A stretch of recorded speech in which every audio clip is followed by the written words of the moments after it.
I like that. Let's do it. I like this plan. I'm happy to be a part of it.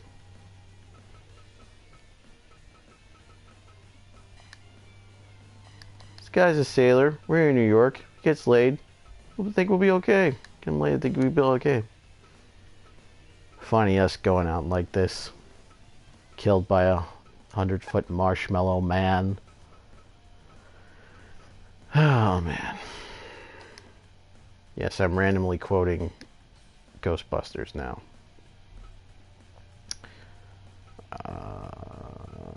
Should we do this one in Mexico? If we do an urban setting, what'll that do? You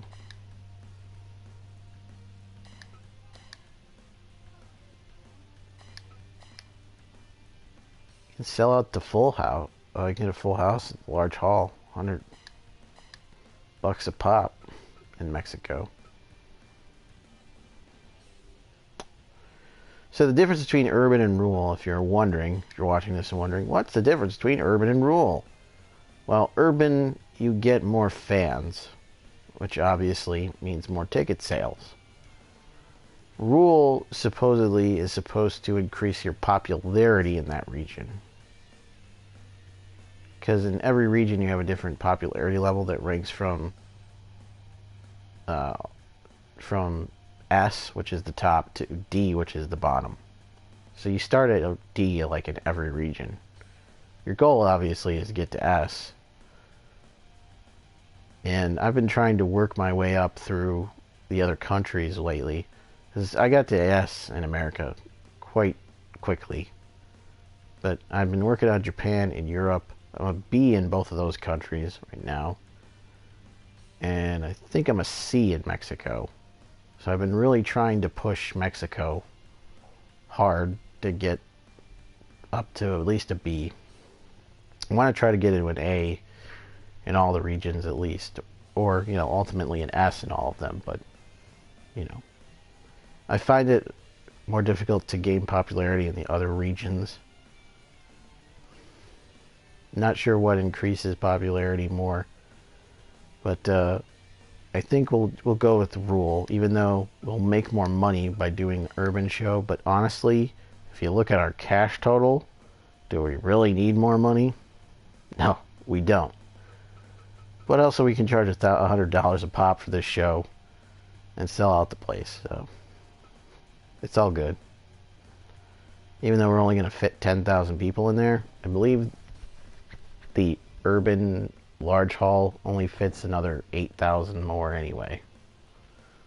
And it's like 8,000, that's a lot, but it's like, not when you get to do arena shows, which fit more. So, I'm good with that. Let's do it. We are continuing our run in Mexico. Hope you boys like Mexico! Alright, so let's see. Let's go crazy here. 5,000 shirts. Let's scale it back a little bit on the towels. 3,000. People like photos, so we'll go 5,000 on that. We'll leave the DVDs as is. I mean, I could destroy the 690 and make it a whole new batch, but those sell really well, so. Goods, I don't want to make a crap load of these. We'll just do another 1,000, that's fine. Branded snacks. The problem with these is they go bad after 1 month, so you have to destroy whatever you have left in your inventory. So you could make a whole bunch, but you know, you better hope you sell most of them, otherwise you're going to throw out at least 1,000 or more, which is just a waste of money. Again, not that that matters though, because look at our assets. $129,087,000 and $32. $129,087,032. So, we don't really have to worry about money right now. It's not an issue. But again, I don't want to blow through money on stupid shit. We'll overwrite this save.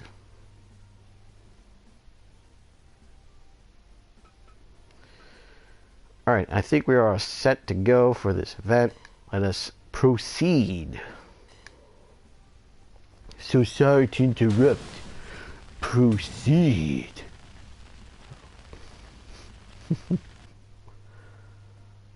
Don't worry, Mr. Penguin. They'll teach you all respectable like. I bet I didn't change the match rules, and god damn it, I did not. Son of a bitch. I forgot you have to do that. You don't set it up properly. So, for some reason, rope break is off on this match, as is DQ and count out. Same thing with this one. And they don't come out as a team. So I fucked that up. Again, this one's fucked up. And this one's fucked up. And this one's okay. Rope break is on. DQ is on. Now count out is on. Okay. This one's good. And actually they come out as a team, so that's good. This is all good. It's those bottom ones I need to fix. Okay, I don't have eliminate. I gotta make sure I turn elimination off. I should have made this no DQ. It's Nick Gage match, for Christ's sake.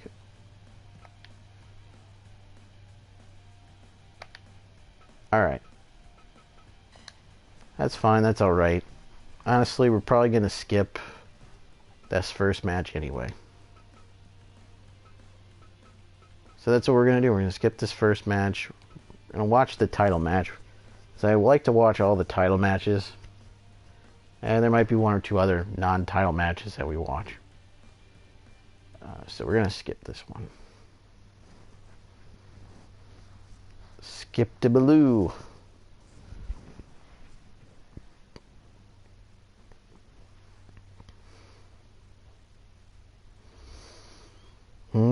Anytime now. Alright, here we go. Wow. Aaron Xavier and CM Punk defeat Shotzi Blackheart and Toni Storm in this match. 21 minutes, 18 seconds with the go to sleep. Punk pins Shotzi 100%. It tends to happen all the time. Whenever I skip a match early in the show, the damn thing gets 100%.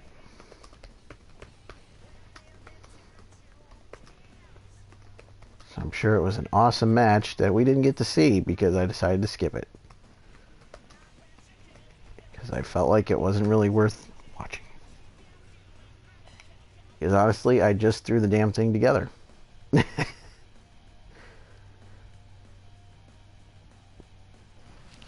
But actually, for some reason I've been teaming up Aaron Xavier and CM Punk for the last couple of months.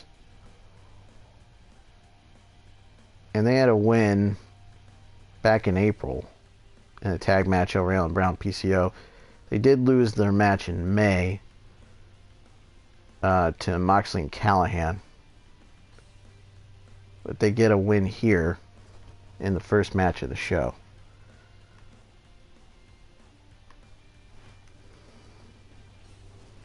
So I don't think this tag team is quite done yet. And I was just talking about how I don't really have a lot of plans for Mr. Brooks.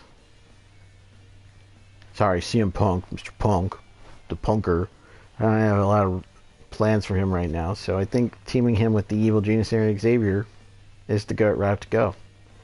Alright, so the junior title's on the line next. Tajiri, as Jim Ross would say, taking on Bomb Squad Allen Brown. That is his name. Bomb Squad Allen Brown.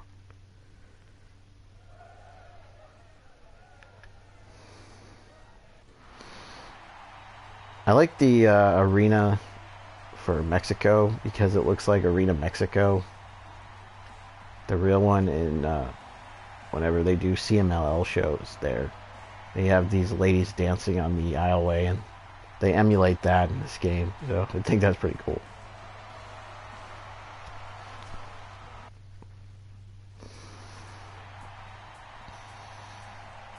Here is the champion, Bomb Squad Allen Brown. And he actually defeated Aaron Xavier in a match that wasn't even a part of our promotion. I sent them over to another show, and he won the title there. So a rare title switch that wasn't in our promotion. Tajiri, meanwhile, been wrestling in a lot of tag team matches lately. Actually part of the 6-man tag team champions with Shotzi Blackheart and Sam Kelly. The Ace 6-man tag team champions. Not to be confused with the Kaiju 6-man tag team champions, which are two different teams. Set of teams. I wish you could unify titles or do title versus title matches, but you can't do that in this game. You also can't edit the titles either, which sucks, because I would love to get rid of those junior tag team titles because I'll never use those. And the junior 6-man titles, because who the f is going to use junior 6-man titles? Come on. So it'd be nice to edit those and create my own belts. Like create a mid-card title, like a, I don't know, an Intercontinental title, or a hardcore title, or a women's title even. It'd be nice to have that level of customization in this game, but they don't. Maybe if they ever make another Fire Pro game, and they do another Fire Promoter mode, maybe that's something they can change. That would be nice. And he's got that Kimura lock on. Looking for the submission. But as I was talking about with Tajiri, wrestling in a lot of tag matches lately, but has been the junior champion before, so do not count him out. He may be getting up there in age, but he's still got plenty of tricks up his sleeve, including that green mist, which we haven't seen yet, but we might see before the end of this one. Call him the Japanese buzzsaw. Likes to use that buzzsaw kick to defeat opponents. Nice counter into that Kimura lock, that double wrist lock you can see with the head scissors. Alan Brown. Now, he doesn't exactly look like a junior heavyweight, but he is classified as one, and he is the junior heavyweight champion, so. He looks like he could be DDS's brother. Oh, man. You know, surprisingly, I did not put them together as a team. Actually, I might have at one point, but I haven't in quite some time. Wow, that was a unique back elbow off the second rope. Or off the top rope, rather. Should have been DDS and Alan Brown together as a team. He went for a dragon suplex, but countered out of it, did Alan Brown. A lot of reversals here. Tajiri sent to the outside, and I forgot to turn countouts on, so that's why referee Andy Long is not counting, because I fucked up and forgot to turn countouts on. DQ's not on either, so. There's the green mist. I told you we'd see it. As you can see, he's now covered in that green mist. Kicks to the sternum, and now he's got him in that submission hold. Variation of the Romero special. Rounding body press. Oh, that was the rounding body press. That was a twisting cross body before that. A trio of headbutts right there from Brown. Standing switch reversal. There's that dragon he was looking for earlier, and a 2.9. Brown barely kicking out. Loads him up and hits the brain buster. Tajiri rebounds off and then a drop kick. Lariat turns him inside out. Hits that diving back elbow off the top. It seems like the crowd has come alive in this one, as it looks like pace is picked up. And another lariat turning him inside out. Maybe looking for another one, but no, he just palm strikes him. There's the buzzsaw kick. We could have a new champion right there, and we don't know. Just barely got the shoulder up. There's a stomp from the top. And another. Seeing he likes to hit a trifecta. He's got that submission in again, and there it is. Center of the ring, nowhere to go. Tajiri taps out as Alan Brown picks up the victory to retain the junior title. Just under 15 minutes. 96%. A neck hold arm lock, they're calling it. But basically it was a double wrist lock with a head scissors.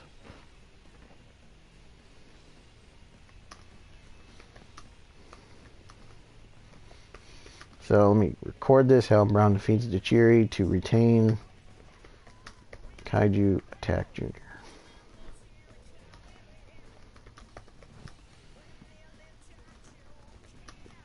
Heavyweight championship. Sorry about that. Hiccuped. 96, good score. So we get 100 and a 96. Just to make sure, in case this thing friggin' glitches again and freezes up. Let's just save right here. So we've got a 6-man tag team match next. We could watch this one, or we could skip it. It's not really a match of any real consequence. It's just the following haven't been doing so well in 6-man tag team matches, and they're hoping that this match gets them back on the winning track, because they are 0-2 at 6-man tag team matches since Warbear joined the roster. So they are hungry for a win.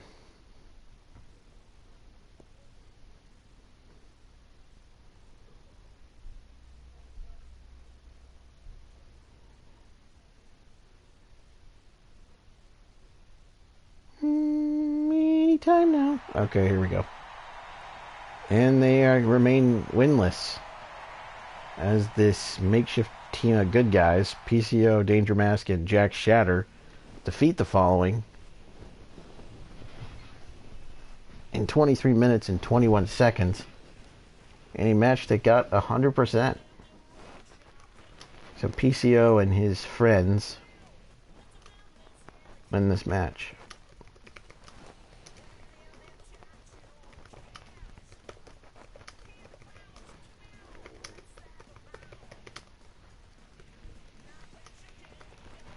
I'm not going to write down the entire team's names.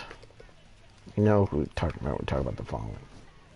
Rough go of it for them lately. Jack Shatter, by the way, pinned Bryce in this match after a powerbomb. I think that's the first win Jack Shatter's had in quite some time. And it was a tag team match. So you know what? I think that actually will help us set up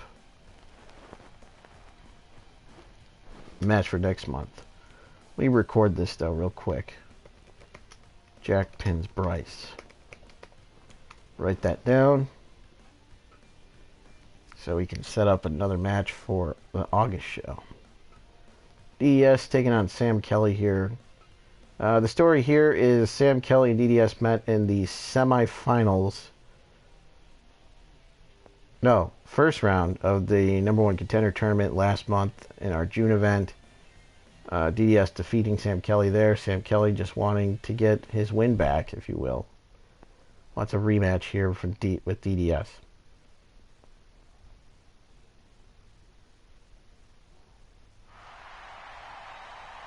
And he gets the win. Sam Kelly defeats DDS. That King Cobra hold, that submission.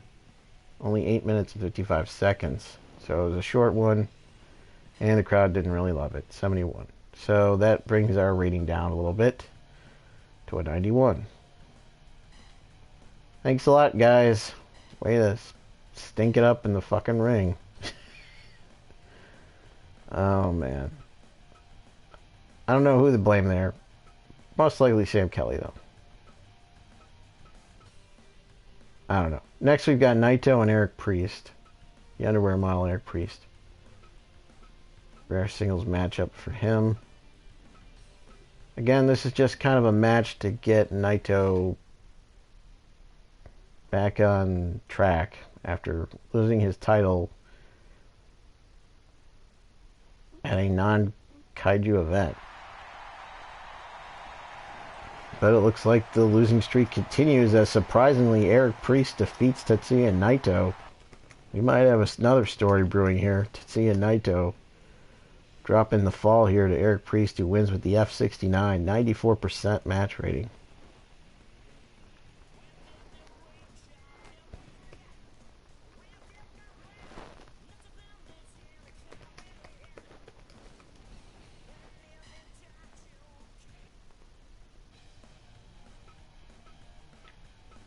Alright, so the tag team titles are on the line next. We are going to watch this one.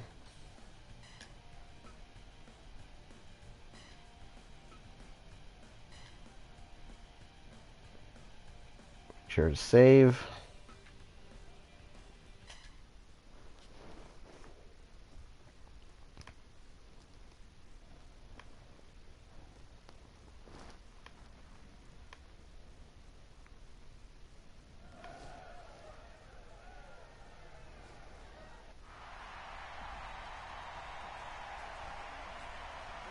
Alright, here come the challengers.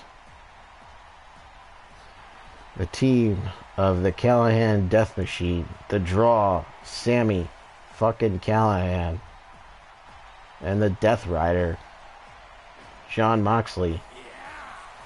Known as the Switchblade Conspiracy. And their opponents.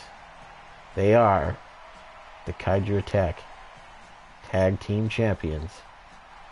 Freshly squeezed Orange Cassidy and the rabbit with the habit, Drugs Bunny. These two winning the tag team titles back in May, knocking off the team of Delicious Fish Sticks, team of Steve Arndt and DDS, ending their nearly year-long reign as champions. And in the process, injuring Steve Arndt, putting him out of the action for 4 months. Last month, Orange Cassidy competed in that #1 contender for the title tournament, losing in the first round to Kylie Ray. Jon Moxley, meanwhile, knocking off Shotzi Blackheart in the first round, before losing to Kylie Ray in the semifinals.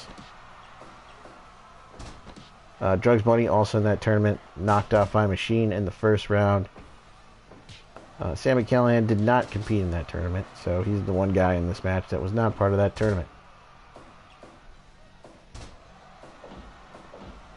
But Moxley and Callahan earned this title shot with their victory in May over Eric Xavier and CM Punk.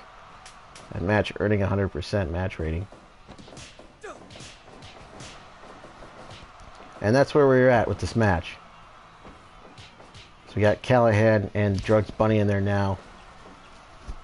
So he fires off a combination of blows. Does the man who loves to snort blow, Drugs Bunny. Oh, man. Oh, Callahan's got that chair swinging wildly with it. Uh-oh, risking count out here. There is a 20 count on the floor, by the way. Beautiful double team power bomb into the STF goes Orange Cassidy. You can see why these guys are the tag team champions. As odd as they may seem, as individuals and as a tag team, they clearly have some cohesion. Also, former 6-man tag team champions Orange Cassidy and Drugs Bunny with their partner Danger Mask, who was in action earlier. Standing switch reversal, nicely done by Orange Cassidy, who hits the flying head scissors. A lot of people think he's just a joke comedy wrestler. When it comes down to it, when he has to, Orange Cassidy can put on a wrestling match. Twisting brainbuster, nicely done by a freshly squeezed Orange Cassidy.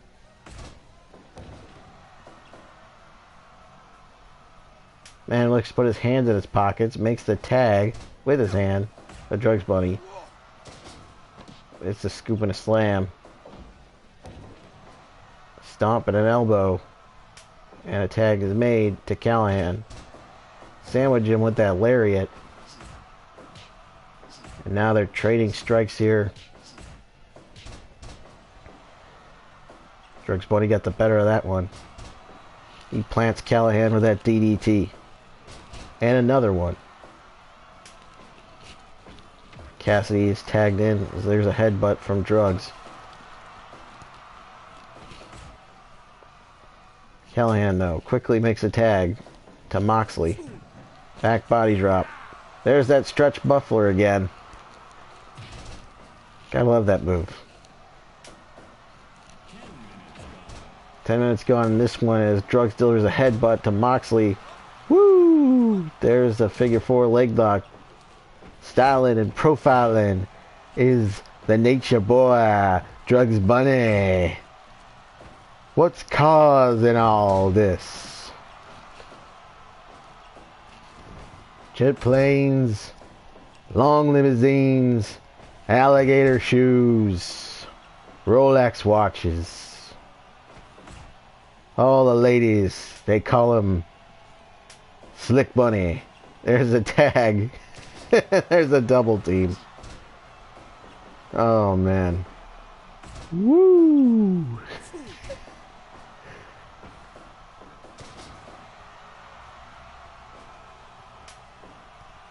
Sami Callihan doesn't know where he is right now. He doesn't even know if he's in Mexico or if he's in Ohio.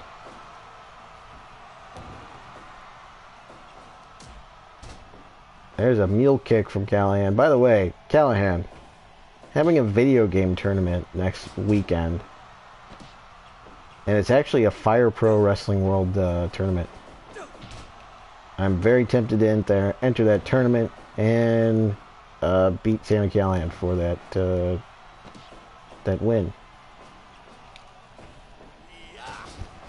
There's a DDT from Callahan. There's a tag to Moxley. John Moxley, meanwhile, he's going to be busy because Monday, tomorrow, he's in Japan. I mean, he's probably already there right now, but he's going to be wrestling against Juice Robinson for that U.S. Championship. He is the IWGP U.S. Champion still. Then, he's going to come right back here, fly back here to the United States, to be in Philadelphia this Wednesday for AEW Dynamite. There's the Coke Slam on Callahan, courtesy of Drugs Bunny. That Hurricane Rana just spiked Moxley on his dome. Tilt the World DDT, shades of Orange Cassidy's favorite wrestler, Dwayne "The Rock" Johnson. There's the Yoshi Tonic, and just at the last second, Callahan breaking it up, saving his partner. That was very nearly a 3 count. But yeah, Orange Cat, spinning back fist, shades of Kobashi right there. The innovator of the Orange Crush. Kobashi. But yeah, Orange Cassidy is a big fan of the Fast and Furious movies. So I am assuming Dwayne Johnson is his favorite wrestler, considering he appears in a lot of those movies. I'm sure he went to see Hobbs and Shaw many times in the theater. Going back to what I was saying about Moxley. Moxley, wrestling in Japan on Monday. There's the Coke Slam. Are you going to let me finish the damn story here? Come on, guys. Wrestling on Monday, has to be in Philadelphia on Wednesday for AEW Dynamite for a tag team main event. So it's going to be quite the week for Moxley. Probably not going to get much sleep. He's going to be in Japan Monday, Philadelphia Wednesday. There's an X Factor on the floor. Moxley's the legal man as he gets back in at the count of 17. And another X Factor from Drugs Bunny. It looks like they are the legal men as Drugs tags out to Orange Cassidy. Moxley gives him the double bird. Orange comes charging but runs into the corner. Shoulder blocks repeatedly to the midsection. Running high knee for Mox, who tags in Callahan.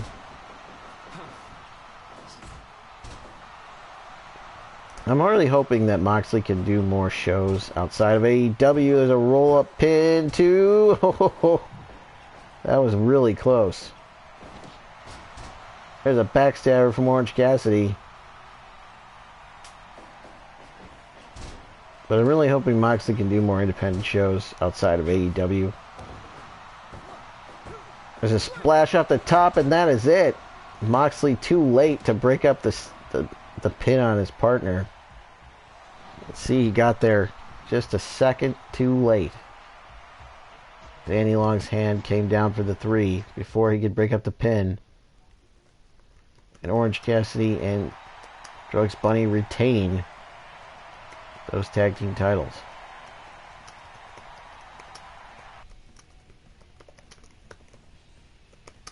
As the Switchblade Conspiracy come up short in this one.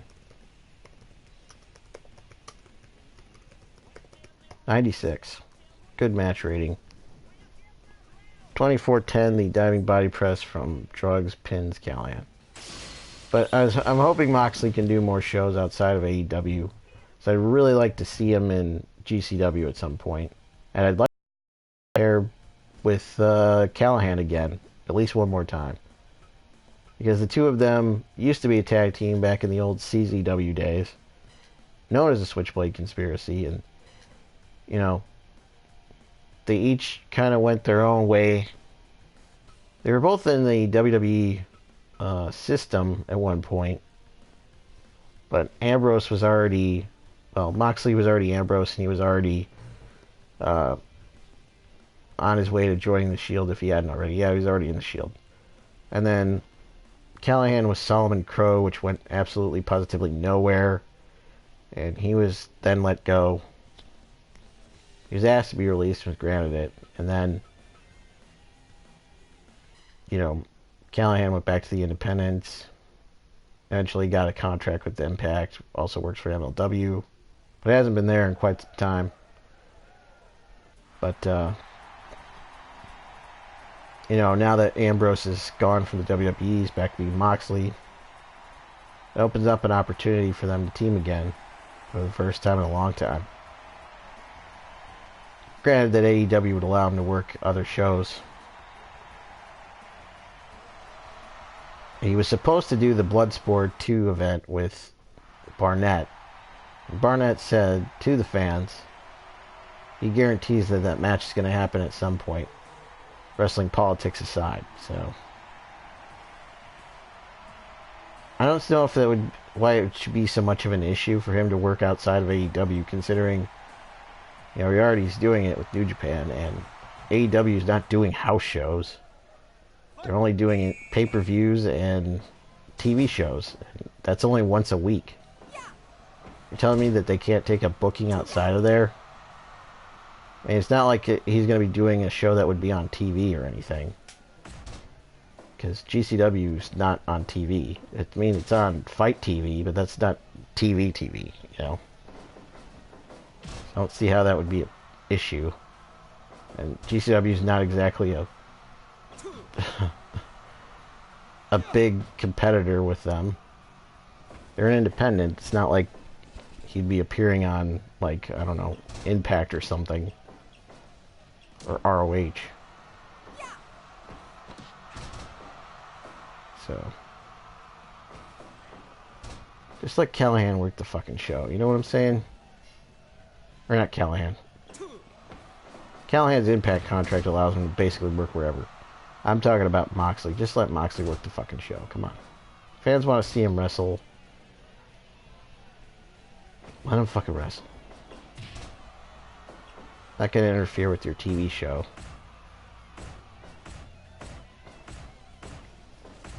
Meanwhile, we've got Kylie Ray here against Pac. Both of them at one point on the AEW roster together, but not anymore. As Kylie Ray amicably split with AEW. Still not known why. But Tony Khan was interviewed about it in Chicago at All Out. He said they agreed to part ways. And that was that. No other explanation was given. And Kylie Ray kind of went dark. I don't know if she's actually brought back any of her forms of social media. I don't think so. Because she got rid of her Instagram or Facebook or Twitter, all that, after this happened. And as far as I know, she's still not back. Roll up pin and a 1 count. Flying head scissor. She did return to the wrestling ring, competing in September at the Game of Genders event for Freelance Underground against Isaiah Velasquez. And she's going to be wrestling for them again in December. It's GPA for the Freelance Underground title. So she is back wrestling. I know she's going to be appearing at the Rise event coming up as well. So she's back wrestling again. Just not for AEW. Deadlift German by Pac, but the rope's right there to break it up. Soul butt into the single leg crab. I'm just glad to see her back. And in what seems like good spirits. Unfortunately, the AEW thing didn't work out for her like I had hoped. And honestly, I really think they could use her. So maybe they can work something out later. There's the Black Arrow, but the ropes are right there to save Kylie. There it is again, this time to the back. Rolls her over, goes for the pin. Double hand press, 2 and a 3. Wow. That did not go how I expected.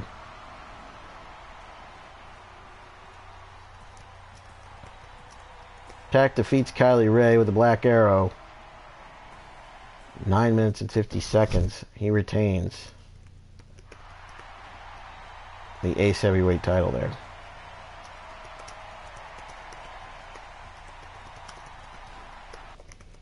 Only a 71 on that one. Not so hot. 950 was the time on that. So under 10 minutes, Pac puts away Shotzi Blackheart. Why did I say that again? Kylie Ray, goddammit. It's not Shotzi Blackheart. I keep saying that. I don't know. I must have her on my mind. You're always on my mind. So the way that song goes. Nick Gage versus the Macho Ghost. Ooh, yeah. Dig it. Yeah, let's get this party started. Yeah, ooh, yeah. Bonesaw is ready. Nick Gage, the Macho Ghost, heard ya. You're upset that you lost to the Macho Ghost.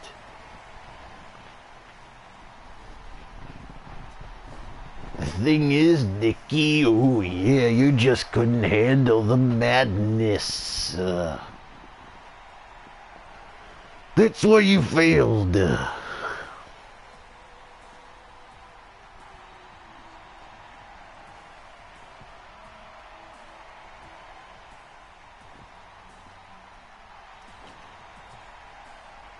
But the Macho Ghost, yeah, a generous guy.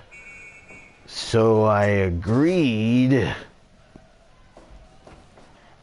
to give you this rematch, yeah.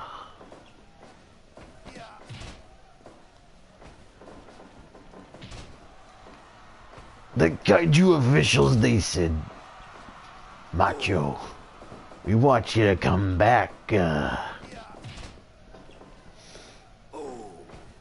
Nick Gage has been whining and complaining about the loss to the Macho Ghost, and he wants another shot. Well, here's your shot, Nicky. But like they say, if you come at the Macho King, you best not miss. Ooh, yeah, dig it. Alright, Macho Ghost, Nick Gage here, going at it. There's a snap suplex courtesy of the Macho Ghost, who's all ready for summer, by the way. Decked out in his blue Hawaiian shirt, his pink lei, his board shorts. See, he's got his sneakers on. He's ready for the beach. He's ready for summer.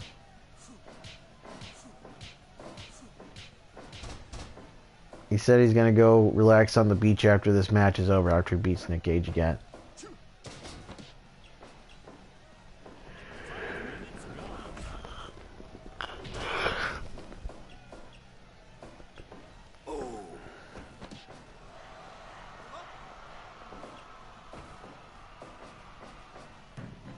Went for a pile driver perhaps, or a power bomb, but reversed by Mach. Cooks the leg, gets a 2 count.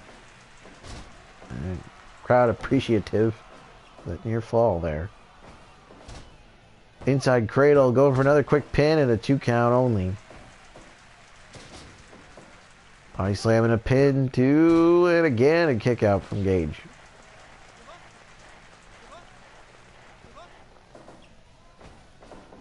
Crowd appreciative of those near falls. Okay, so there's the flying elbow, but that was to the back. There's the lower Manhattan and the stomp for the Macho Ghost, who shoots Gage off the ropes, hits the kitchen sink.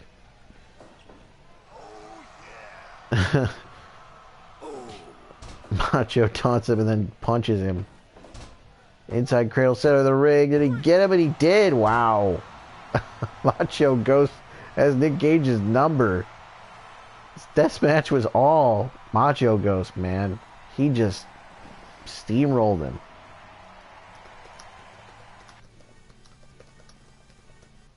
Not what I expected, and I thought the game was going to freeze there for a second. That was close. 77% there. Macho Ghost defeats Nick Gage again. Hey, the problem with this is the show's in Mexico, so Nick Gage shouldn't be allowed to wrestle this show, as he shouldn't be allowed in the country as a convicted felon. This is breaking some bounds of realism here. As we had a ghost wrestle a fucking man. Whatever. The heavyweight title's on the line next. Shockmaster defends against Machine. That's a big boy tournament match right here. Big boy match right here. 2 big boys.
Lyman is gone in this championship match. There's a spear out of nowhere. Is that it? No. You can see that Shockmaster is bleeding. I don't know how, but Machine was able to bite Shockmaster through that helmet. There's that Boston Crab now applied by Machine. This is for the Kaiju Attack Heavyweight title, by the way. Elbow drop off the pin and a 1 count. Into that Boston Crab.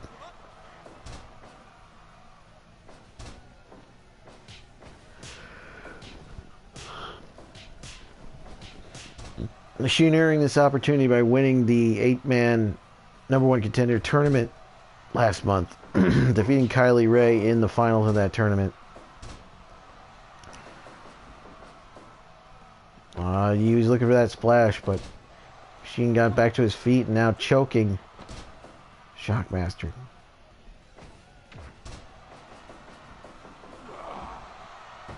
Splash off the ropes and a 2.9 as Machine just got the shoulder up.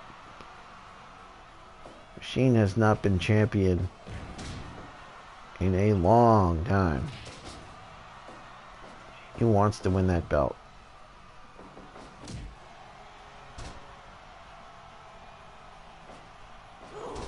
He wants that belt back.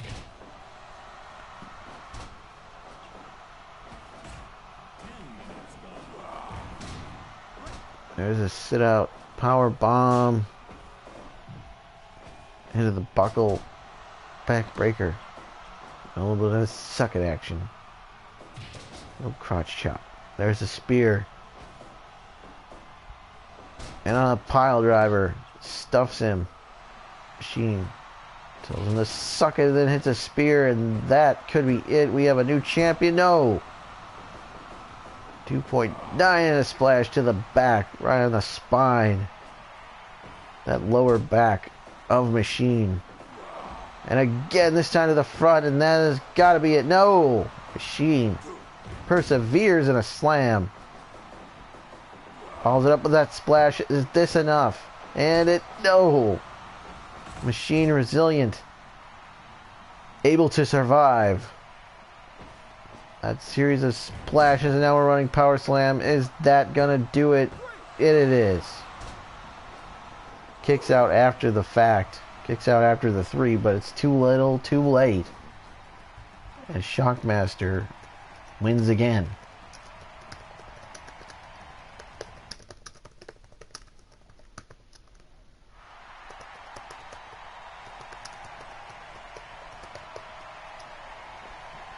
Shockmaster defeats Machine to retain the Kaiju Attack Heavyweight title 13 minutes 7 seconds after the Oklahoma Stampede.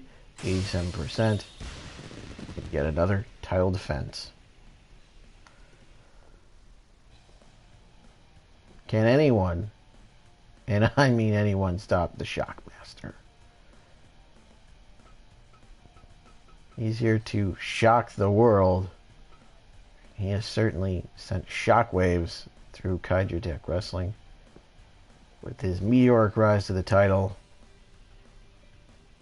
Another successful title defense. He has pretty much been unbeaten in singles competition. I don't think he's ever lost a match yet. Singles competition. And he beat Naito, the MLW show, to win the MLW Championship. So now he's in possession of 2 of the 3 major titles. Kaiju Attack Wrestling.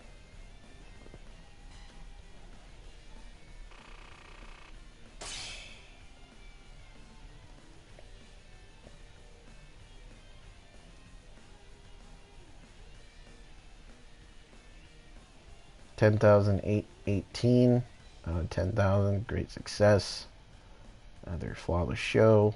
88% overall. So very good match rate.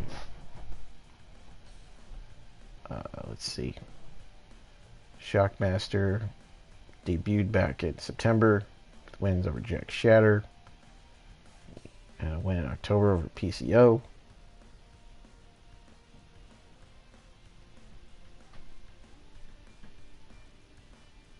He defeated Nick Gage in November. He won the title in December from Sabu. John Moxley, the only one to beat him in a singles match. Beat him in a non-title match in January.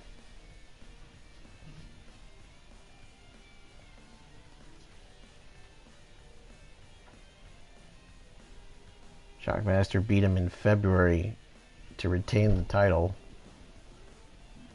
So, then Shockmaster beating Machine in a non-title match in April 6.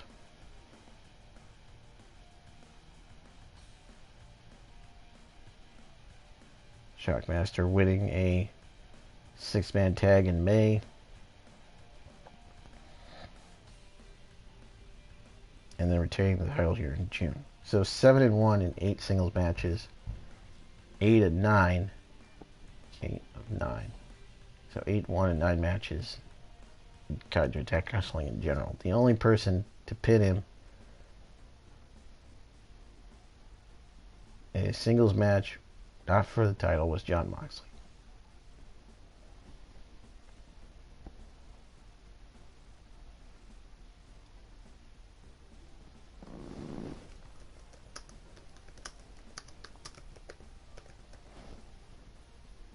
Alright, so we've done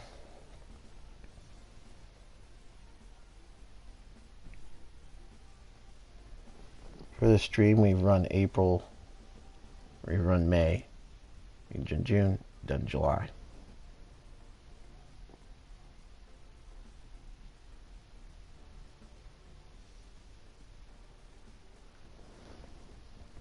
We could do August.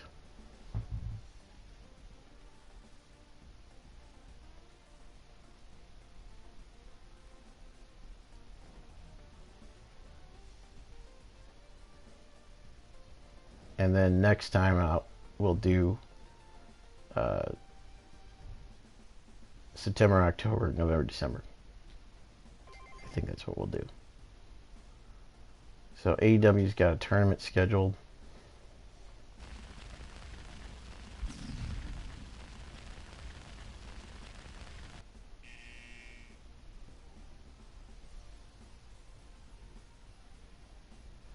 Wow. What an announcement right there. DDS shocked us all by announcing his sudden retirement.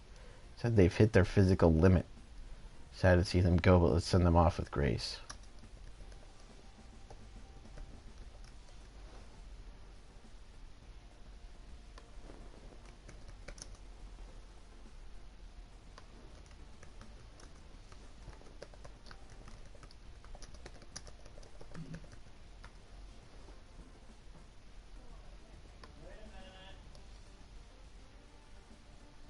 Wow, that's a shocker right there.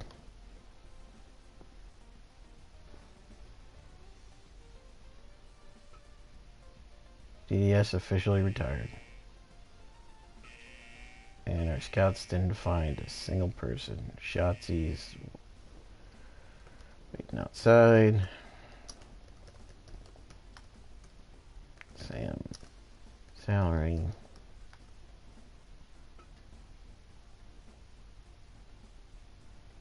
Wow.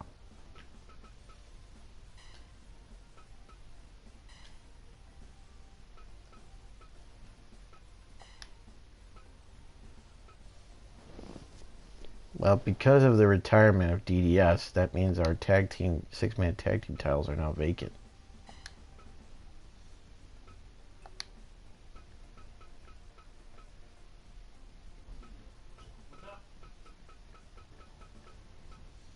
That's a real shocker.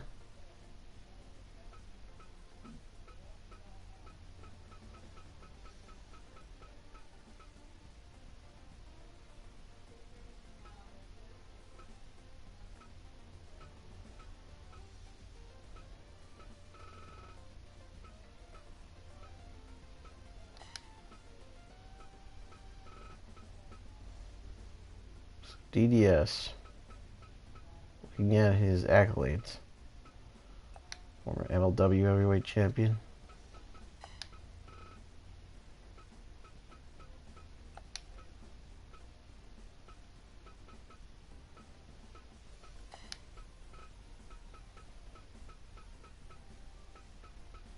or DFW champion.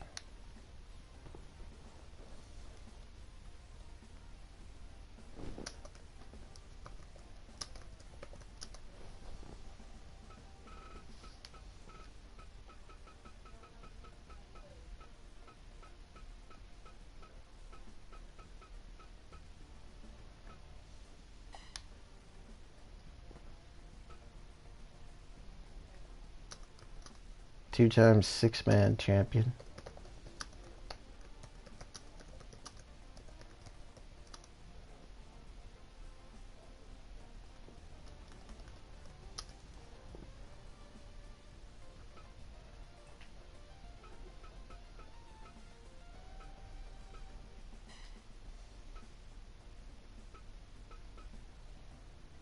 Two.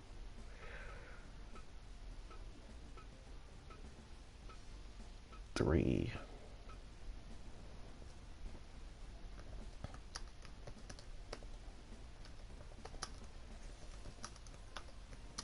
Three-time Kaiju tag champion. And a 1, 2,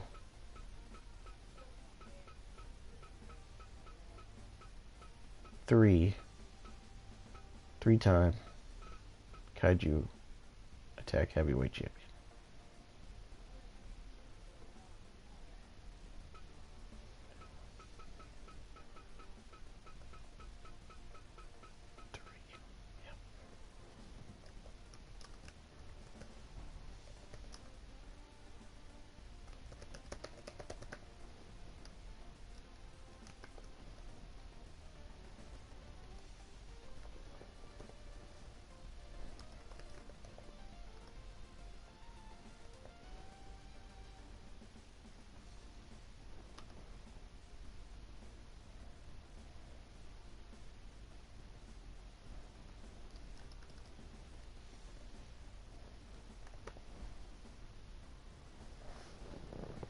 So that's a big surprise right there, a big shocker.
All right, so we're in S America, B Japan, Latin America, and Europe.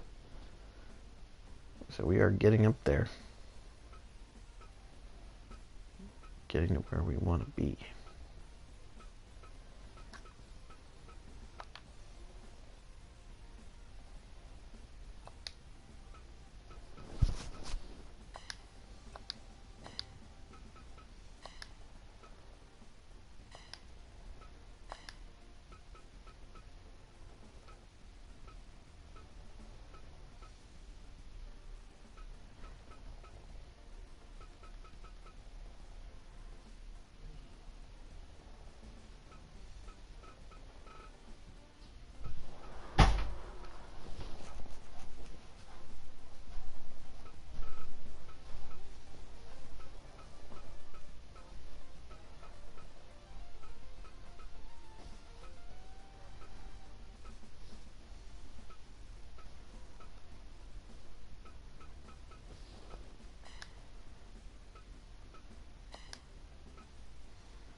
All right, we have signed the Macho Ghost.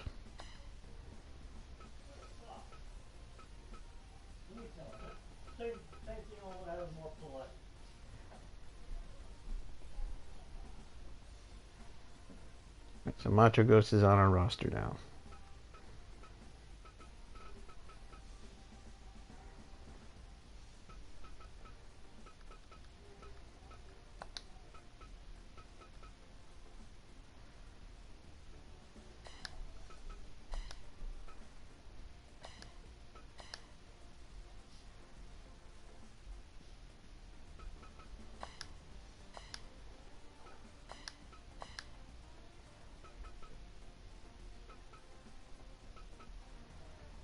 We need more snacks, goods, DVDs.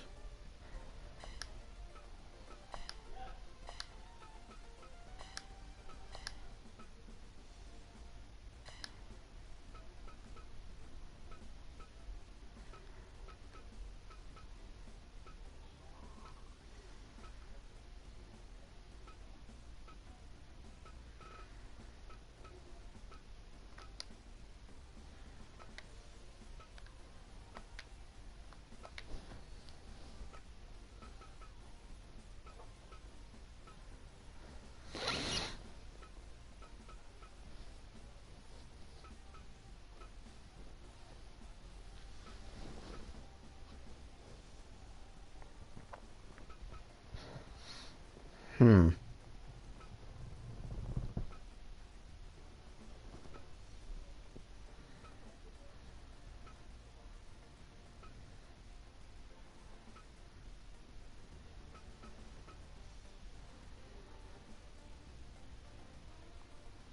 Rich Swan, what's he up to?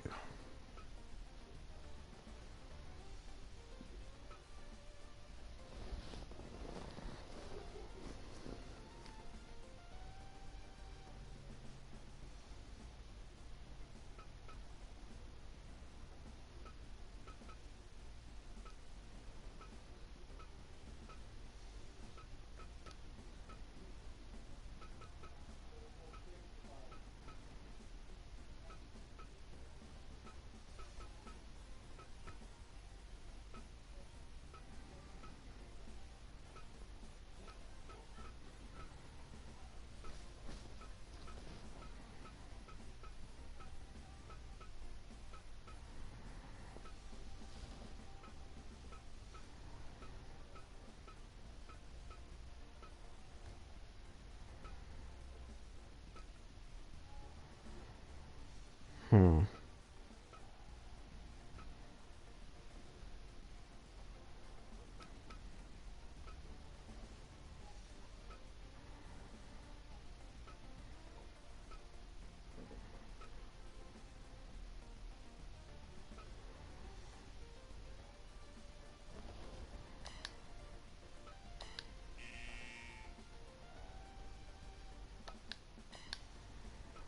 Well, I tried.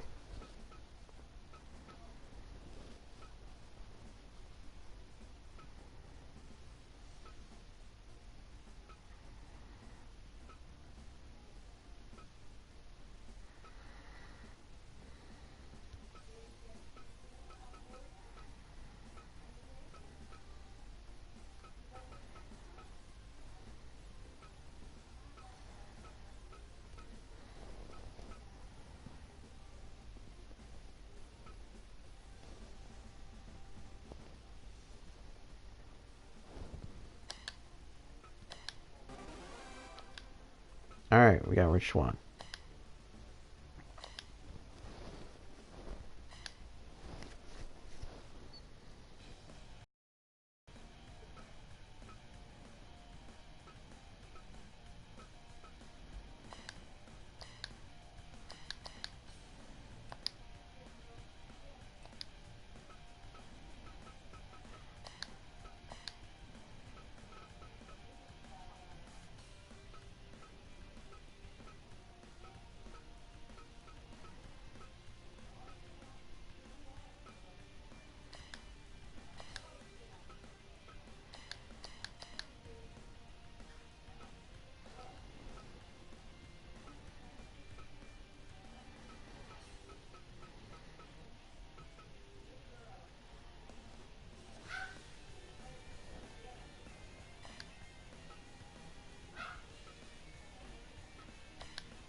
We're gonna do a show in America. So the 6-man titles are gonna be on the line. The vacant titles. So we need new champions.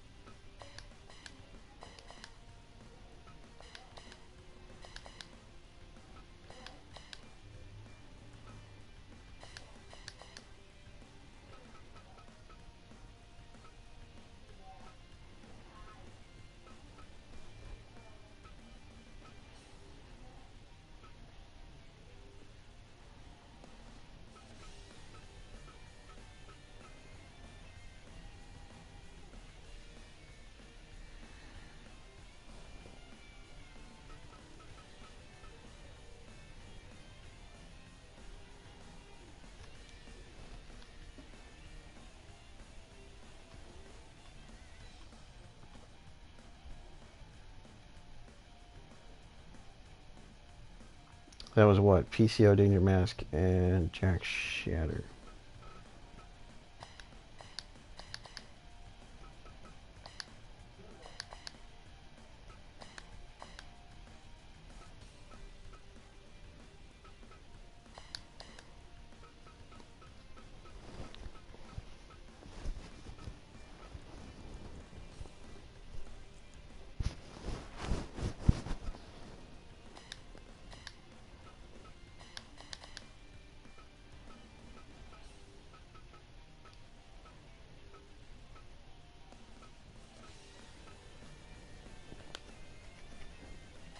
Oh, Shockmaster told me he wants to collect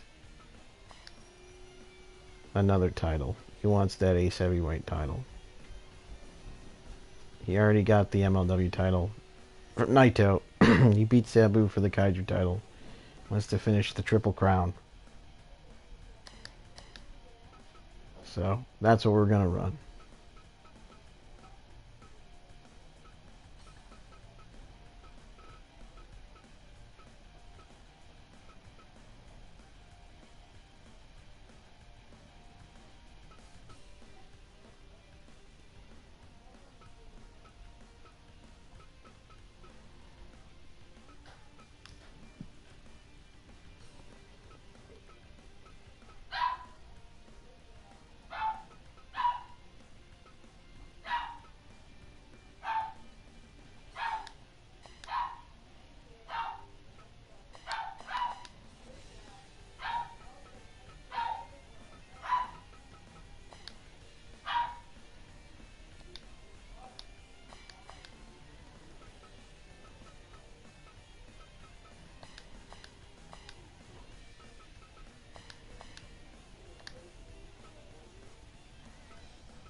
That's that one. Okay.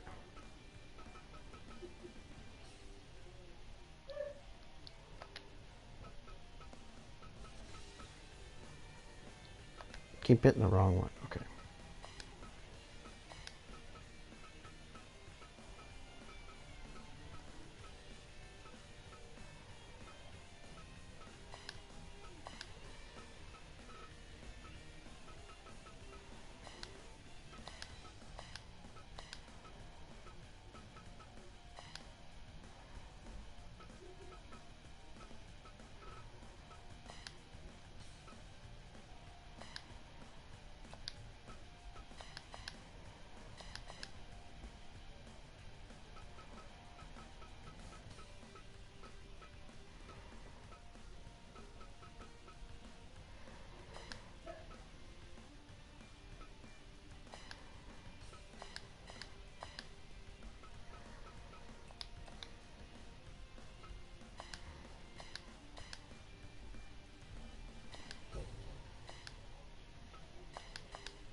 Setting all the rules. Make sure they are correct.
Oh, I never worked out their salary, huh?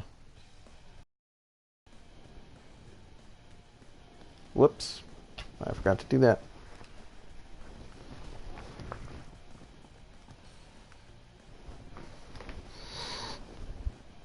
Hopefully they don't quit.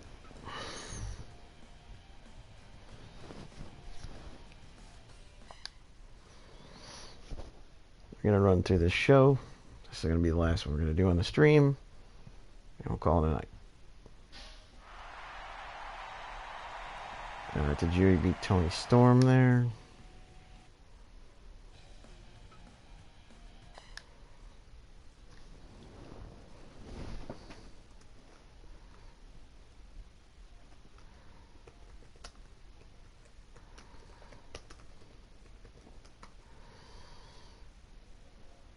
Any day.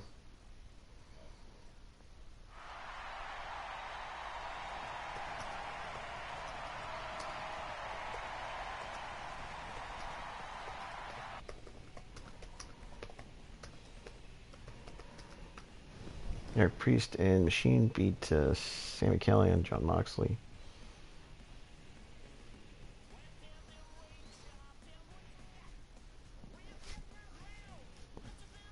Machine with a spinebuster and Callahan, 21:59, 92%.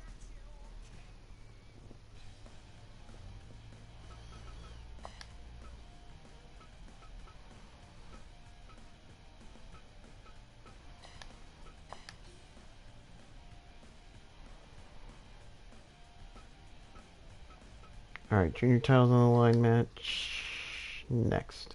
Let's go.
we're off to a fast and furious start here.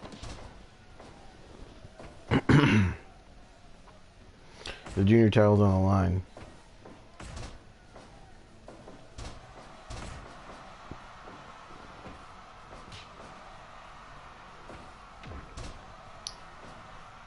Big time headbutt right there.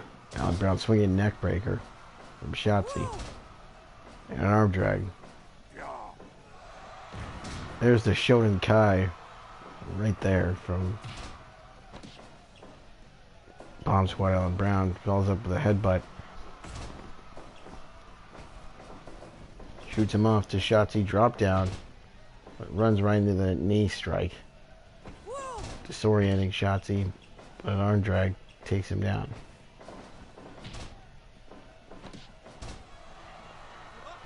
Bow and arrow submission. Drop to a hold into the Romero special.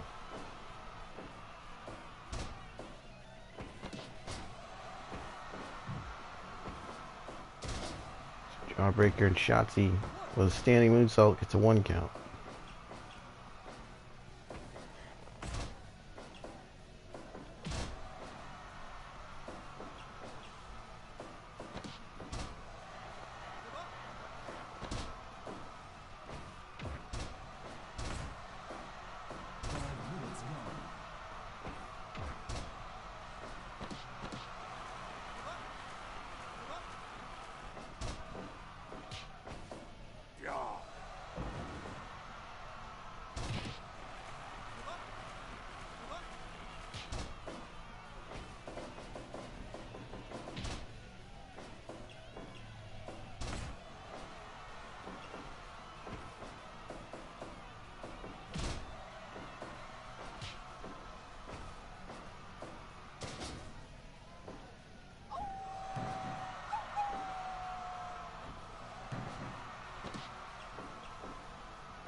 We got a new junior heavyweight champion. And her name's the ballsy badass Shotzi Blackheart.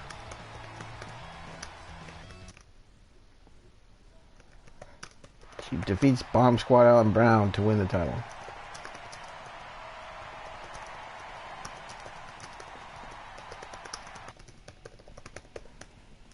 %. 12:01 time.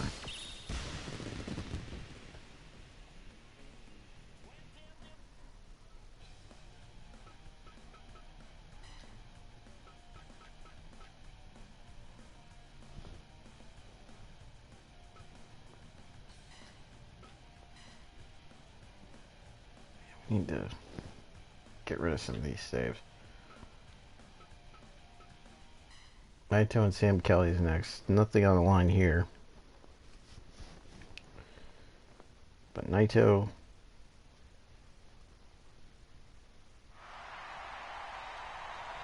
looking to get a win. To that upset lost to Eric Priest last month. And he does. Tetsuya Naito knocks off the big man Sam Kelly 98%. 17 minutes 2 seconds. The roll pin. Sam.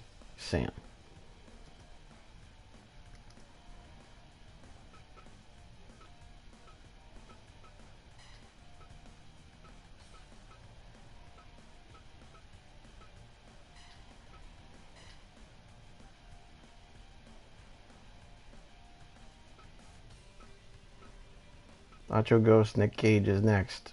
This time, no disqualifications, no countouts. It's a hardcore match. Macho Ghost knocking off Nick Gage not once but twice.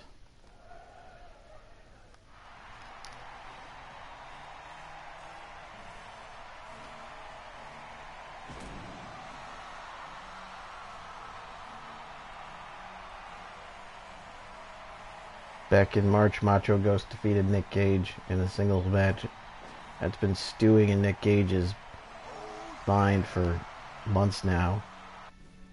He requested a rematch last month in July.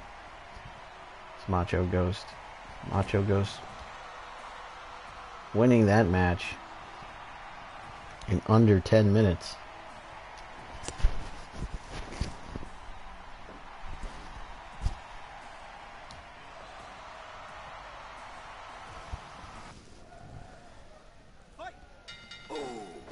In a relatively one-sided match, but Nick Gage has requested a third match this time, but under different rules. No disqualification, no countouts. Anything goes in this hardcore match.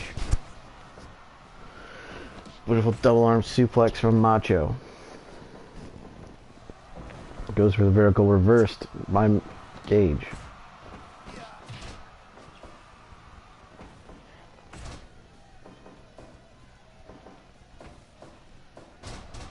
Or Manhattan by the Macho Ghost.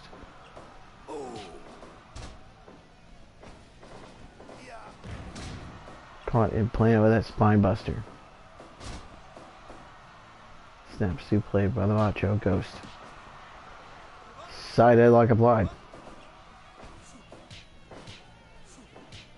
And now they're changing strikes here. Back and forth and a kick to the nuts.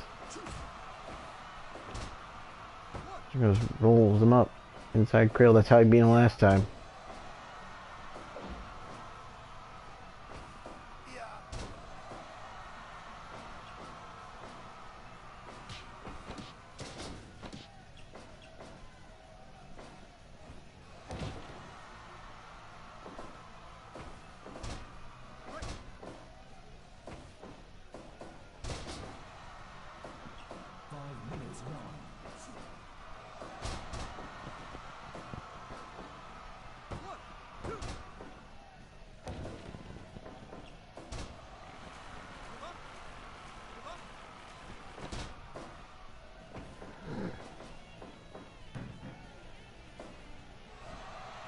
There it is, the flying elbow drop. Is that it? No! Nick Gage kicks out at 2.9.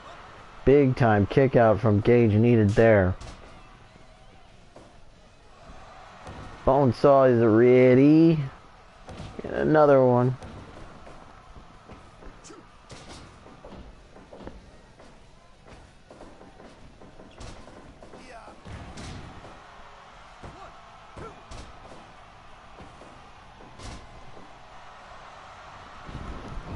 Going up top again. Fist drop. And another one. Make it 3.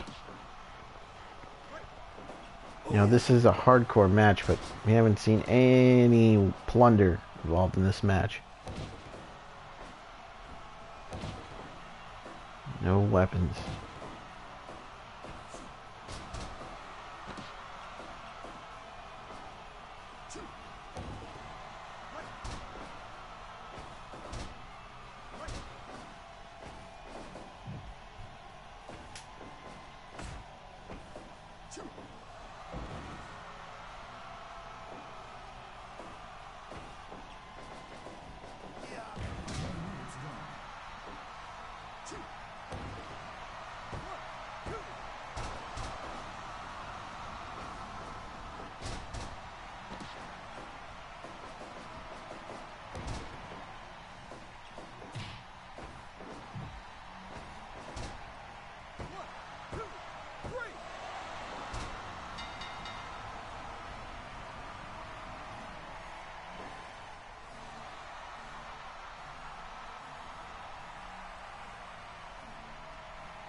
Macho Ghost wins again. And again this time with a small package.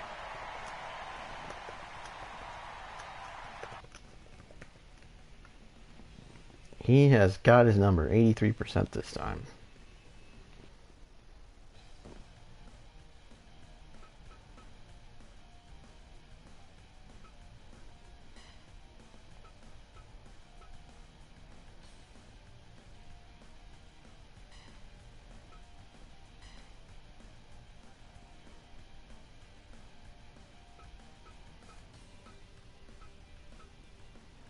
The rest of this show is all title matches, so we're going to watch the rest of these.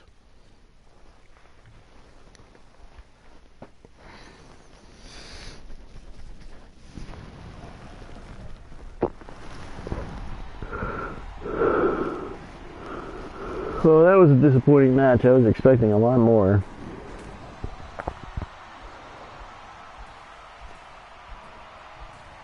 Here comes the tag team of Aaron Xavier and CM Punk.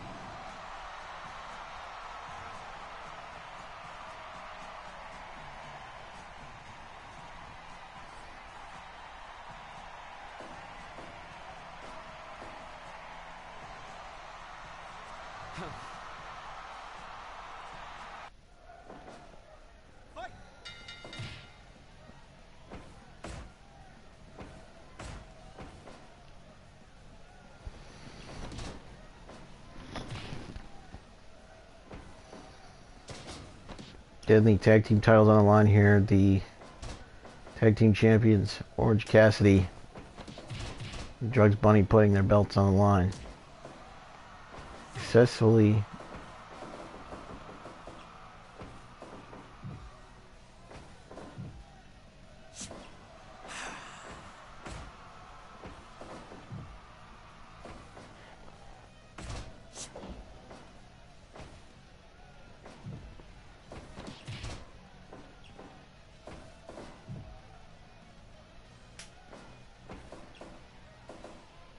defeating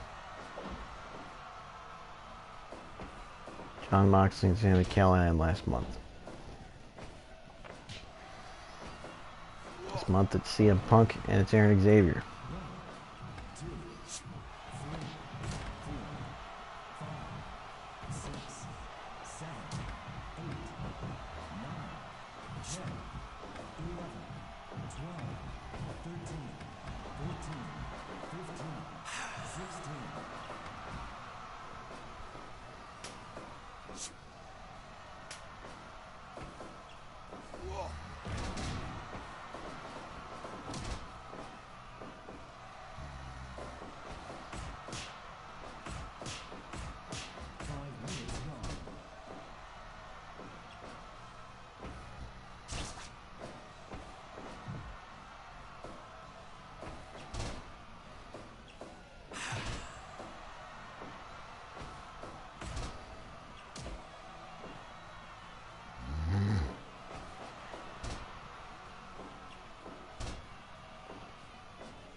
And we have new tag team champions, folks.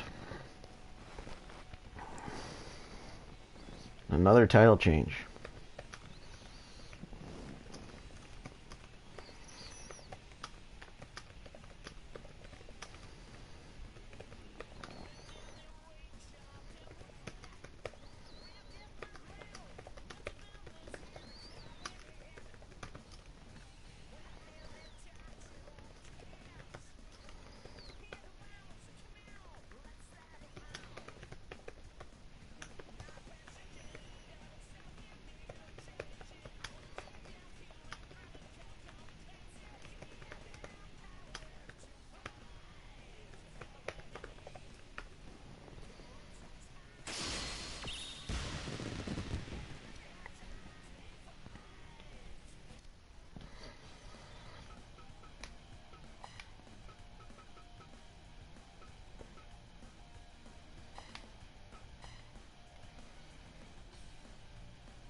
Six-man titles on the line next. Let's go.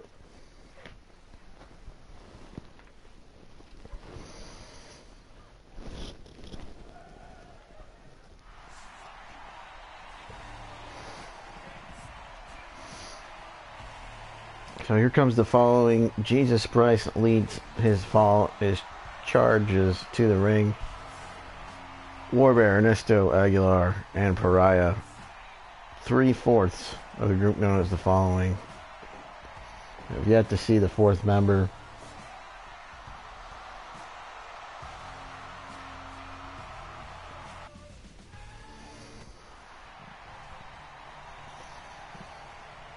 Meanwhile, they'll be taking on this babyface trio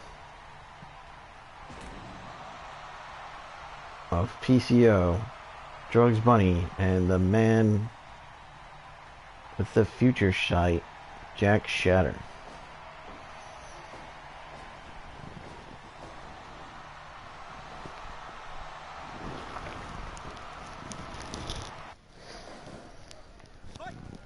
Last month, these two teams faced off. That match was not for the tag team titles, but Jack Shatter picking up a win for his team, pinning Jesus Bryce in that match.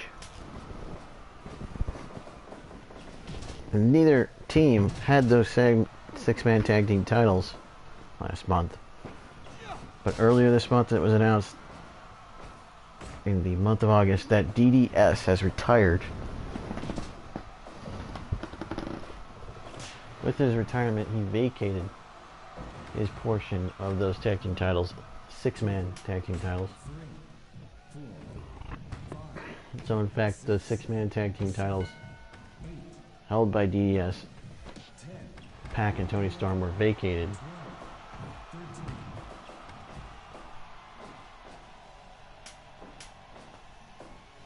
And so this match is for the vacant tag team, six-man tag team titles.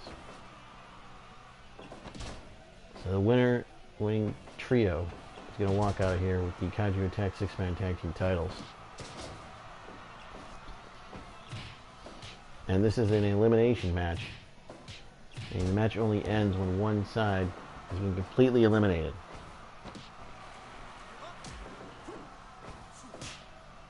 Nice escape by Jack Shatter out of that submission.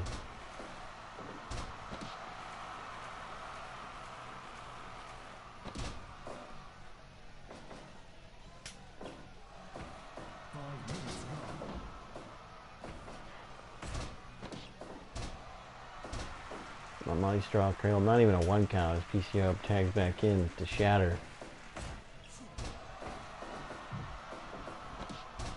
Monkey flip out of the corner from Jack.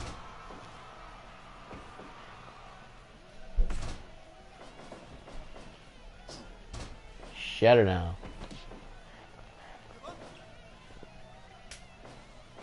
Tag into Warbear.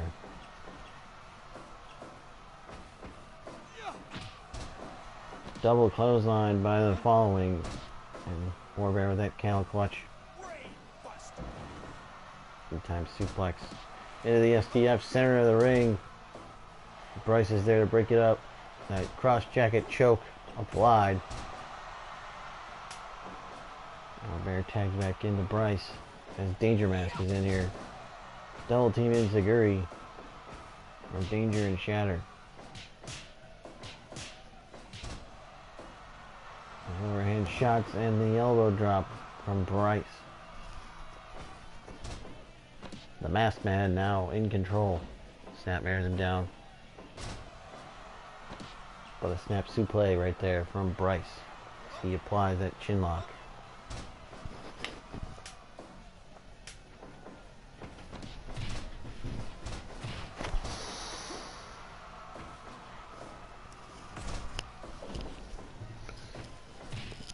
Two biggest men in this match are now the legal competitors, Pariah and PCO. Discus forearm. There's a soul butt and a senton. And now he's got him in that choke. Warbear's there to break it up. Grinding on that side headlock. Tag into Bryce, who sends him into the buckle. Splash into the corner, short clothesline. Diving elbow drop from Bryce. Into the figure four. Are they going to make PCO tap out? But Drugs Bunny is there to stop it. Sorry, not Drugs Bunny. Danger Mask. Drugs Bunny was in the previous match. There's a super kick right on the jaw. Shatter drops the guillotine leg drop from the top rope. Suplexes him all the way to the floor. And now, absolute bedlam is broken out here.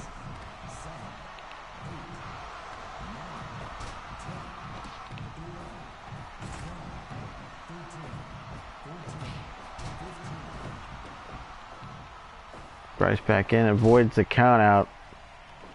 He drop kicks Shatter, tags in Pariah. Danger Mask in there now.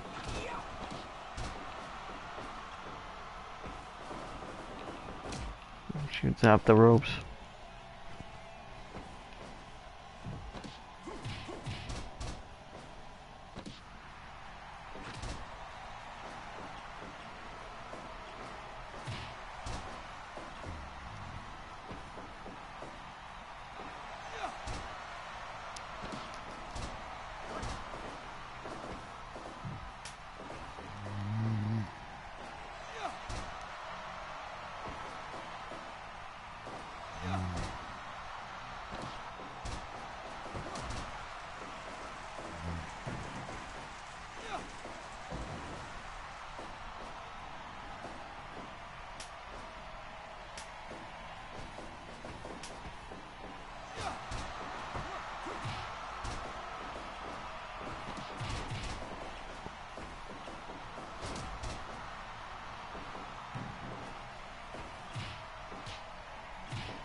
Going bombing a Lamar strike, going over first elimination, we do.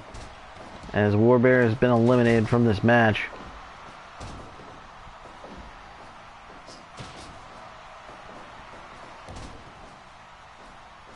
Again, the only way to win is to eliminate all three members of the opposing team. Now the following is down 3-2 here. They're at a disadvantage. PCO with a moonsault from the top, nobody there. A diving elbow from Bryce as he tags in Pariah. Package pile driver from PCO. That could be it for Pariah. Bryson there to break it up as Warbear arguing with the official Shooting Star Press. The combo from Drugs Bunny.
It looks like Jack Shatter's been eliminated and we are back to even here.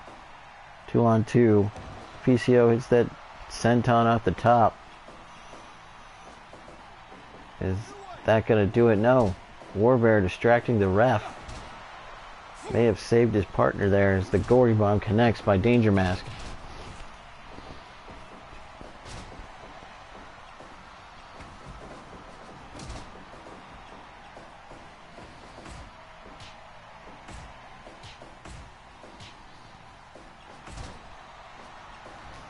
Just gets forearm smash from PCO.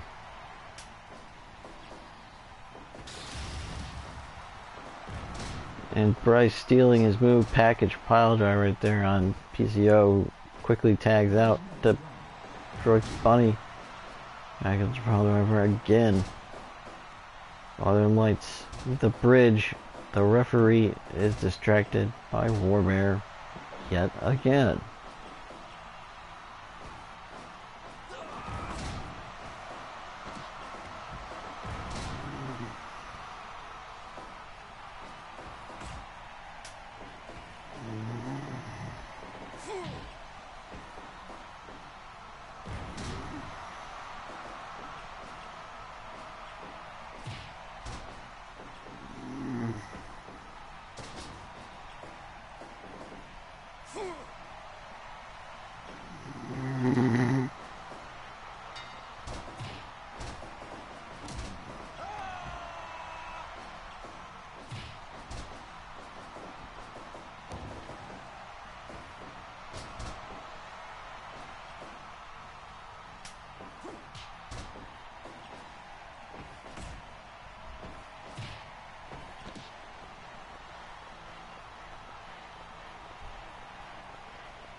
Like a moonsault eliminates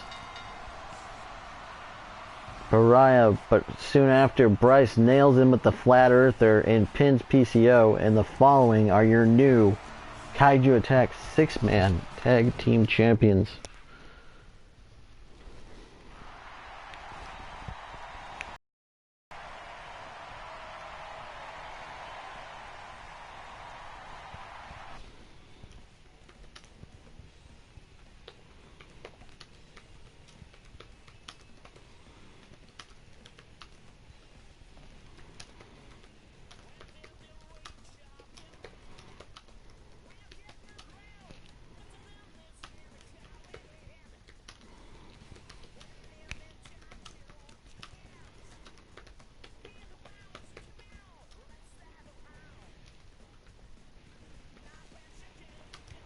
%100% match evaluation on that one.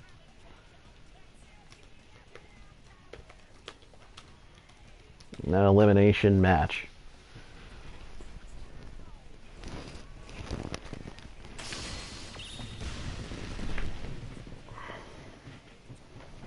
$37:45 was the time on that one. And we have reached our semi-main event of the evening.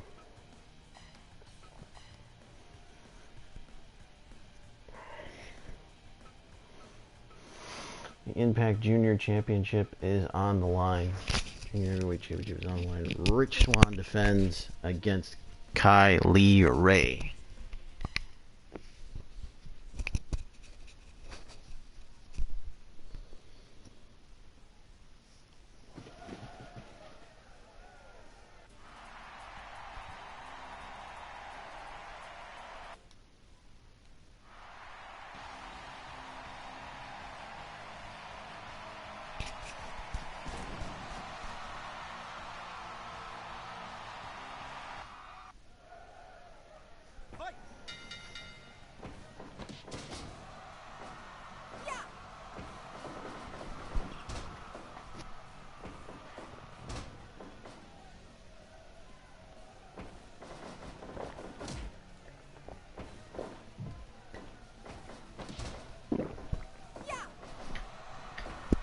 The action's going to be fast and furious in this one, folks.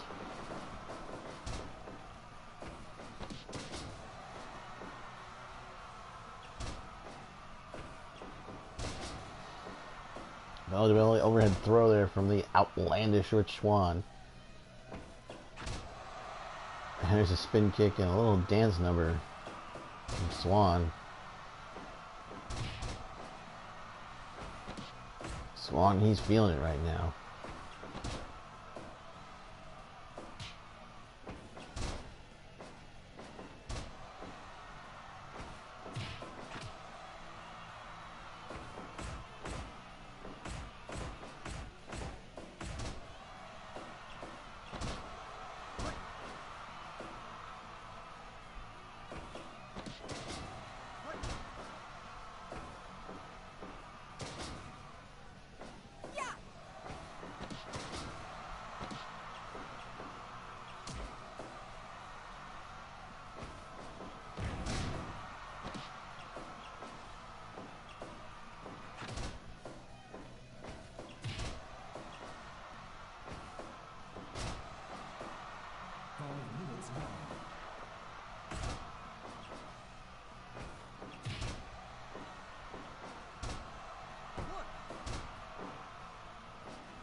Swann with a pescado to the floor. Wait a minute, Kylie got a chair. Very uncharacteristic of her. There's a drop salt there from Swann. Drop toe hold from Kylie. Sent onto the back in a DDT by Smiley Kylie. Shoots Swann off, leapfrog. They collide. There's the charity case. It's locked in, but the rope break is there. Swann able to reach out and grab it. Rolls her up in a 2.9. Wow. Single leg crab applied now to Swan. And a runner from Kylie, who then takes time to pause and taunt. Back to that single leg crab.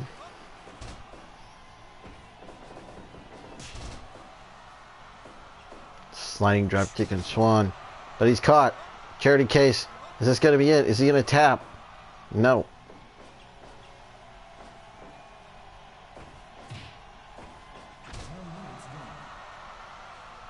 Spinning heel kick from Swan, who decides to dance a little bit. Feeling himself.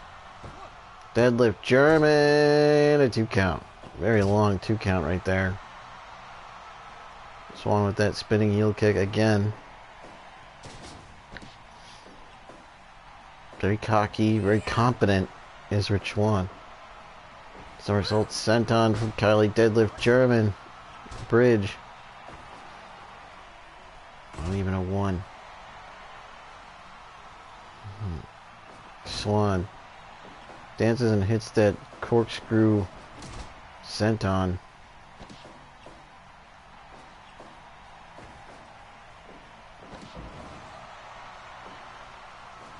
Pole shift emerald explosion from the top rope. He decides and better of it. Sit out Liger bomb and a 2 count only. Puckles goes Swan. Set up on that top rope.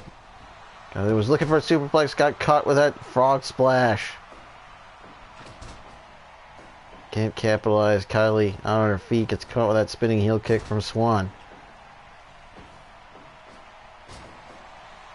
Canadian Destroyer, center of the ring, and a 2.9 as Swan just gets the shoulder up. Flying head scissors. Kylie again with that Destroyer. It's caught with that Pele kick from Rich Swan. But Swan stuck in the charity case, middle of the ring, perfect positioning, nowhere for him to go. But not willing to capitulate is Rich Swan, as they are throwing strikes now. Spinning heel kick from Swan.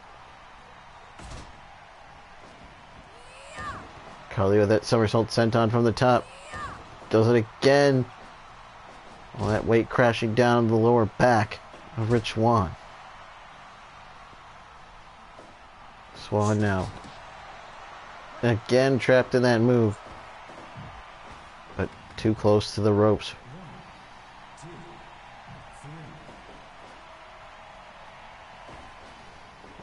Quickly back in. Suplex from Swan. Kylie on her feet gets caught with that spin kick. Drop toe hold from Kylie.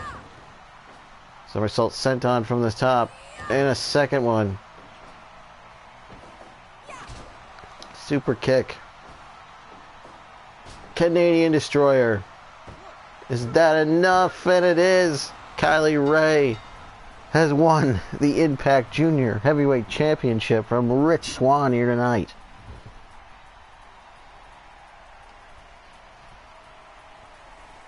Another title match, another new champion.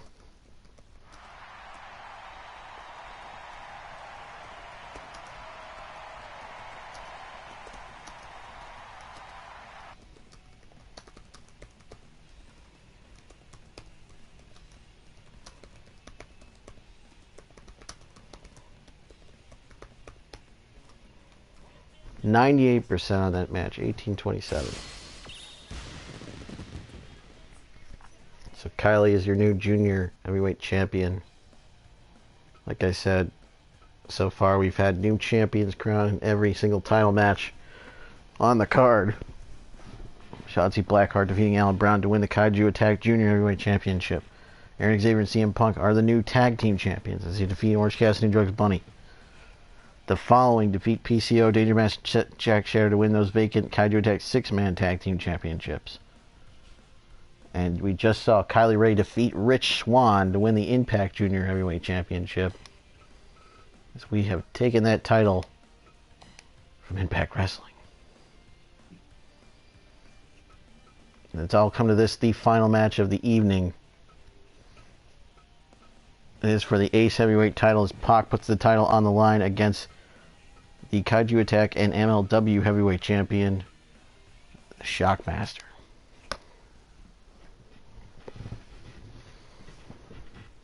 So far, we've seen a trend of new champions crowned in every one of the title matches on this card tonight.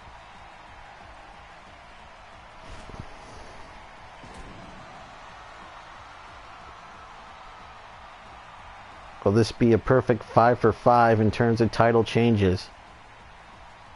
Will the Shockmaster shock the world and complete the Triple Crown?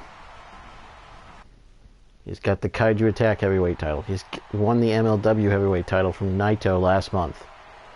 And now all he has left is that Ace Heavyweight Championship currently held by the bastard known as Pac.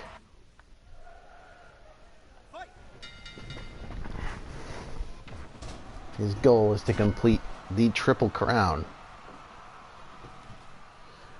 and take all 3 heavyweight championship belts.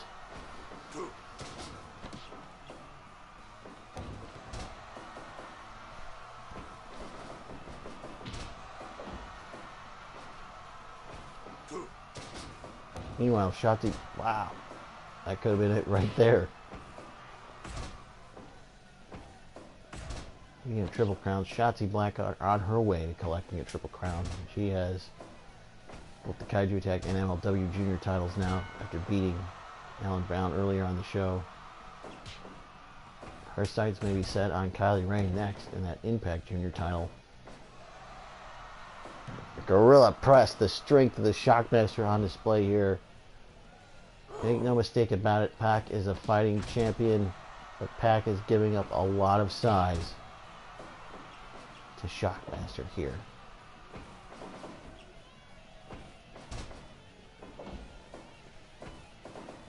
And Pac, he may be short in stature, but he's mean, he's angry, he's like a rabid Wolverine.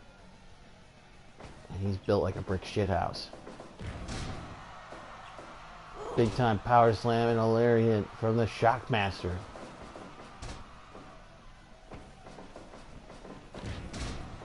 That Rana just spiked him right on his head, and Pac follows it up with a knee drop. Pac, rather.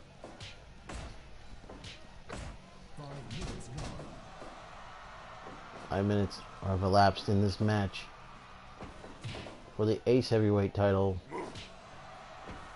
Of course, Shockmaster is the Kaiju Attack Heavyweight and the MLW Heavyweight Champion as he now presses Pac over his head before slamming him down to the canvas.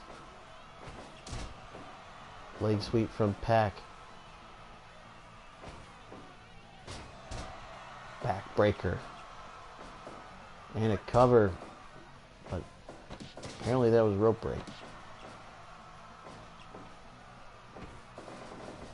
Shoots him off. Catches him with that drop kick. Took the big man down for 1 second. Spinning heel kick and a knee drop. And another drop kick. Knocks the big man off his feet with a headbutt into a splash, and we could have a new champion. Just barely got the shoulder up. Referee Andy Long.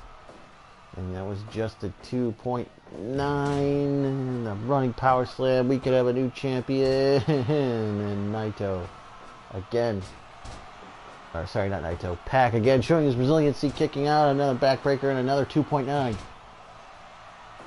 Pac is in trouble, but he's got him in the brutalizer. Can he make him tap? That's one way to beat the big man. Staggers him, knocks him down with an enziguri. Wad wobbly legs, and then caught with that Hurricane Rana. But a headbutt from Shockmaster as 10 minutes have elapsed in this match. Obviously, the conditioning is on the side of Pac. As you can see, the chest is really starting to heave on the Shockmaster. We're only 10 minutes into this thing, but his cardio, not the best. Suplex him to the outside. Drop kicks him from the top on the floor. We rarely see that. Pac trying anything to stop this runaway freight train. This typhoon, if you will. Wow. Somehow suplexes him, hits that drop kick in the corner from the top. Spiked him on his head with a DDT. He's calling for the black arrow, and there it is. Back arrow to the back, rolls him over, goes for the pin. And he got him. Wow, Pac only the second man to pin the Shockmaster. And he keeps his title. Looking like it was going to be a 5 for 5 in terms of championship matches with title changes, but Pac, not going to happen, mate. And he defeated Shockmaster here, 12:56 with a black arrow to retain the Ace Heavyweight title. 92% match rating. And Shockmaster can't complete the Triple Crown.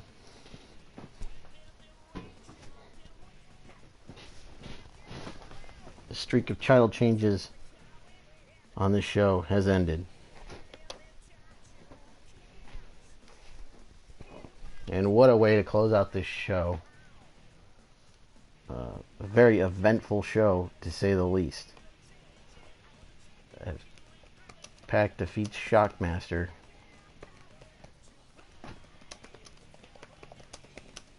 To retain the Ace Heavyweight Championship. 92% match rating.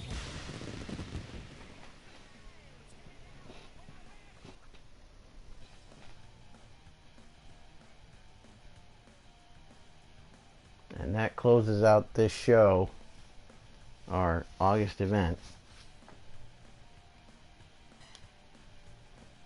Yeah. CM Punk has been hospitalized as he is out with an injury.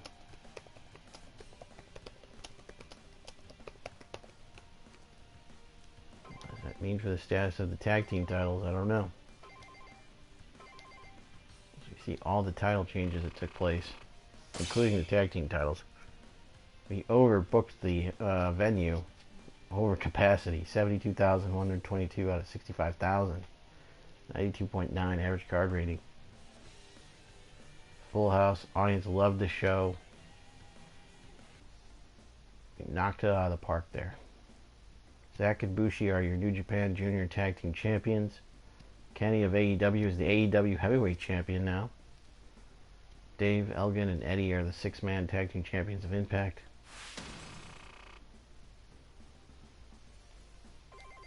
Who's Dave? Where are they having this? Oh, Dave Christ. Michael Elgin and Eddie Edwards.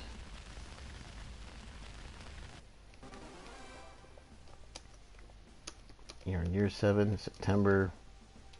You got a network offer. Regional.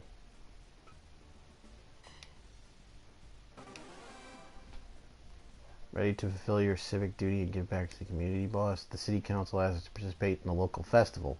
Made a positive impression on the crowd. Now we're hometown heroes. Kimura has been found in Japan. Alan Moxley.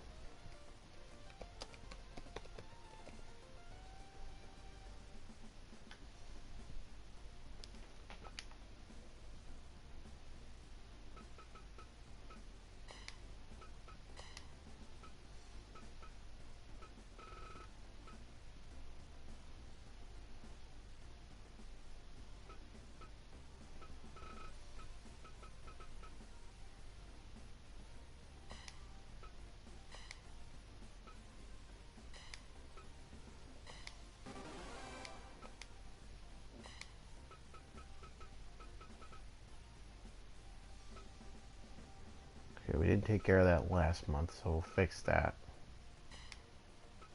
I'll change the salary of this guy too.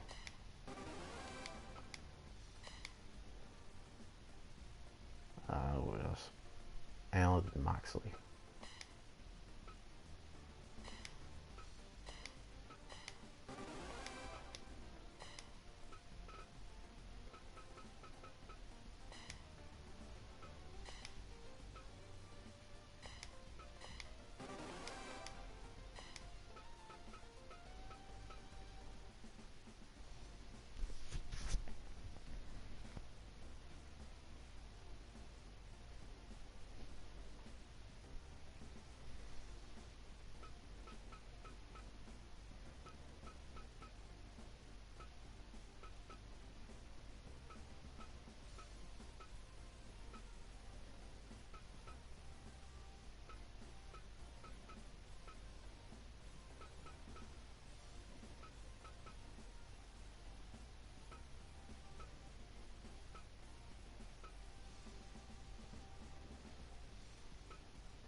Oh, Hana Kimura. Yeah. I like that. So it looks like they've been finding a lot of the uh, Stardom DLC wrestlers. They're starting to populate the free agent list, which is good. It's a sign that they're actually finding people.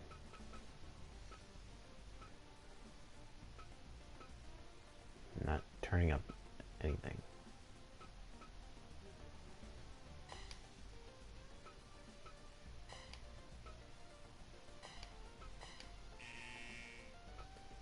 Oh, tried to get Hana Kimura. She said no. It's always next time.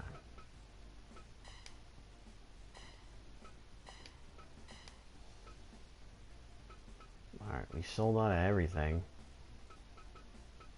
Except for the DVDs / Blu-rays. But we sold a lot. Alright, so that's where we're going to end things.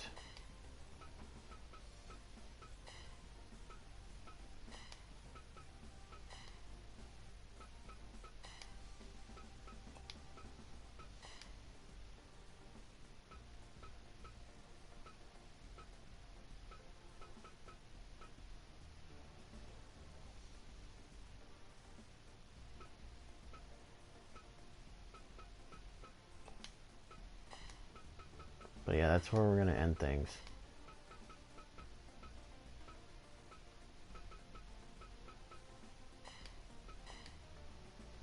Overwrite this save data. We have made it to September. Took care of the salary woes here.